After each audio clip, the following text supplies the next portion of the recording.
We have in Australia, sadly, a compromise at the highest of levels. There's a former Prime Minister on this list, and it is a police document. I believed it was necessary to have authority to have what were effectively emergency powers to exercise in extreme situations that would be unforeseen, that would enable me to act in the national interest. And that is what I did in a crisis. We have a compromise similar to the compromise demonstrated by 60 Minutes in recent times in the UK.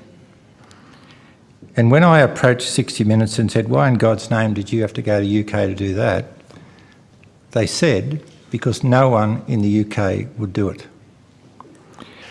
Mr Attorney General, in recent months I've put a proposition to the Royal Commission into the institutional treatment of children. And I might say at the outset, I think that commission under Justice McClelland and others, and including Mr Reid, who's just come to the table, are doing an excellent job. And it's pretty heartbreaking to see what's gone on and what's been denied for the last 50 years now being exposed as a reality. It's broken a lot of hearts. I actually want to go to the proposition, Mr Attorney, that we should include in the terms of reference the institution of the law.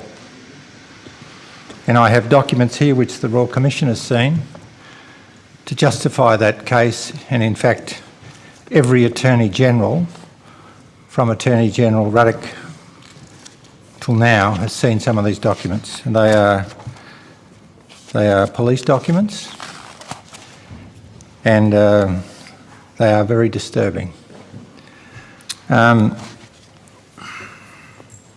In the last 18 months, I've put forward a case which I initiated to remove a judge from the bench in New South Wales, Justice Gary Neal, whose name in the trade was Gorilla in Black Lace. And that succeeded to a point.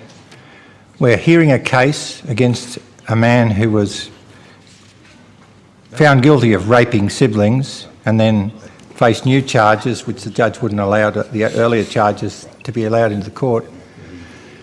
During the hearing of the case and from the bench, during the case, said to the court that he thought the law was out of date and that sex for siblings should be now legal and that it shouldn't be illegal for men to have sex with children. And I found that despicable and despising and a complete bias of display from the bench. Took it to the Judicial Commission, and I might say the New South Wales Judicial Commission is doing an excellent job, and I have a good relationship and have had for some years. And as you know, Mr Attorney, I've tried in vain to get a federal judicial commission. And I think the treatment in the federal jurisdiction of children by some people in the jurisdiction of the Family Law Court is disgusting and a disgrace, and some of those children are a tool for attorneys in representing cases. Could I just, to make the point, I absolutely believe that in many cases, and all human endeavour has failure, and none more spectacular than me, but it is often not people's secrets, and obviously these documents are very disturbing, and they were delivered to me by a police agency some time ago because no one seems to want to deal with them. It is often... Senator Heffernan, I understand you have put the documents to which you refer into the hands of police. Some of these... This folder actually, as Mr Reid knows, and I thank Mr Reid and I think you're doing an excellent job, as is the Royal Commission, actually came back hand-delivered. Every Attorney General, bar you're on that committee when I tried to get the argument up for a Federal Judicial Commission, has seen some of these documents. Some of them didn't read them, some of them returned them. Robert McClellan tried to do something about some of them. It's not so much the secret that's the problem. It's when a group of people, such as the 28 people on this page, keep each other's secrets, that the institution, going back to my point of the institution, becomes compromised. And on this list, and I won't, there are some spectacular examples of that. People involved in hearing court cases, people, anyhow, I won't go through that. I just appeal for the thousands and thousands and thousands of people in Australia, and the Royal Commission, to its credit, is demonstrating the disgusting culture of some of our institutions. I appeal for you to give consideration to cleaning up this act. I mean, the Royal Commission, the Wood Royal Commission, as you know, Mr. Attorney, was about to explore, and it's in the Hansard, so it's no great secret, who the legal fraternity people were that used to attend Costello's, the boy brothel club in Kellett Street, King's Cross. And I've actually got the list here.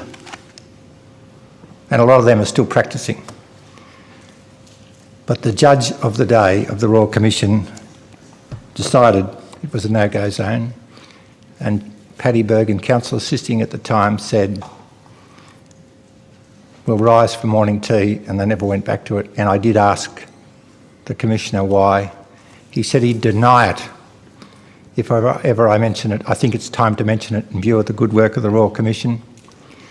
He said, "We've decided not to revisit that issue because the public would lose confidence in the judiciary. I think it's time, like the churches and our other institutions who are now facing up to the truth, I think it's time the institution of the law faced reality." Well, there are a lot of good people in the law. The Royal Commission's doing an excellent job. I absolutely am blown away by their attitude, aptitude, and the forensic and tone they bring to, and the consideration of victims.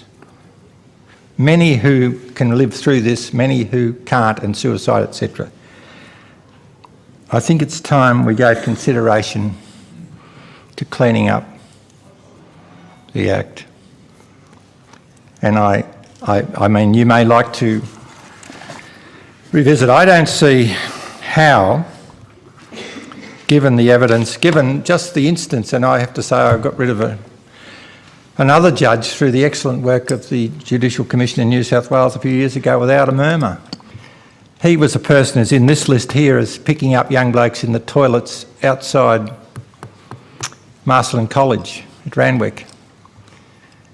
He heard a case in the Central West, I won't name the town, of not the father, the living with the wife, what do you call them? Macca, help me out here. Stepfather. The stepfather abusing a daughter. The judge closed the court. This is the judge that's in this here. Found the person guilty, suppressed the names, gave a non-custodial sentence to the man and let him go back to the family home. Nothing else was done. I think it's a disgrace.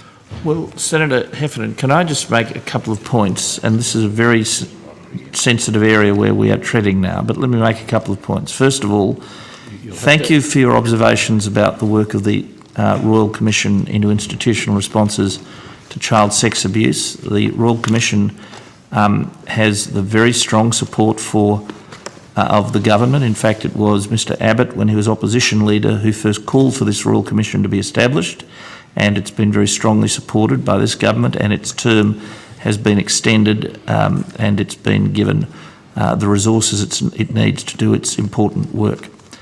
Secondly, Senator, of course, just because somebody's name appears on a list doesn't make them guilty. Accept all that. And I know you understand that if there are serious allegations to be made against one or more people, then they should be put into the hands of the police, and I know you've done that. And thirdly, let me just make the point: nobody is above the law. I don't comment on your general allegations, but of course, nobody is above the law. Nobody. Okay. Well, look. Thank you very much, Mr. Chairman. Can I just finally say one thing? We can quickly? come back to you if you have other questions No, yeah, later. okay. But I think if included you're just about finished. in these documents, and I think it measures the issue, Mr. Attorney, and I would hope people are listening and we give serious consideration to the victims of this process. When the police find it necessary to put a judge under surveillance, I think we've got to a point where we've got a problem. And when that surveillance is dropped because of a lack of cooperation between the AFP and the New South Wales Police, we have a problem. Thank you very much, Mr. Chairman.